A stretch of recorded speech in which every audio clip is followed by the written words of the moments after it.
আজকে এক আন্টি আসছিল ব্যাংকে। তো আন্টি এবং আঙ্কেল দুইজনের নামে একটা জয়েন্ট এফডিআর ছিল। তো আজকে আন্টি এসে বলল যে তোমার আঙ্কেল হঠাৎ করে মারা গেছে। তো দেখেন একটা জিনিস, একটা এফডিআর দুইজনের নামেই ছিল, অথচ আজকে একজন আছে, একজন নাই।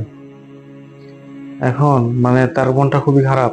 দেখলাম যে দুইজন একসাথে আসছিল ব্যাংকে একটা সময় এফডিআর করার জন্য। আঙ্কেলেরই টাকা, দুজনে জয়েন্ট নামে করেছিল, অথচ আজকে আঙ্কেল কোথায়? সেই আঙ্কেলের ডেথ সার্টিফিকেট দিয়ে সে এফডিআরটা আজকে ক্লোজ করে আন্টির নামে আবার নতুন করে করে গেল। দেখলাম আন্টির চোখে এক ফোঁটা পানি। আসলে এই জিনিসটা খুবই খারাপ লাগে। ব্যাংকার হিসেবে আমাদের অনেক সময় অনেক ক্লায়েন্ট চলে আসে, যখন দেখি তার বাবা হঠাৎ করে মারা গেছে, মা হঠাৎ করে মারা গেছে, স্বামী হঠাৎ করে মারা গেছে। তো ব্যাংকে তারা আসে সেই এফডিআর বা অ্যাকাউন্টটা ক্লোজ করার জন্য আর কি। তো এই জিনিসটা খুবই প্যাথেটিক যে একজনের সম্পদ আরেকজন কিন্তু পেয়ে যায়, অথচ দেখেন আমরা এই সম্পদের জন্য কত কিছু করি, কত মারামারি, কত ঝগড়াঝাটি। আপনি আজকে যদি মারা যান, কালকে আপনার সম্পদ নেওয়ার জন্য কেউ না কেউ চলে আসবে।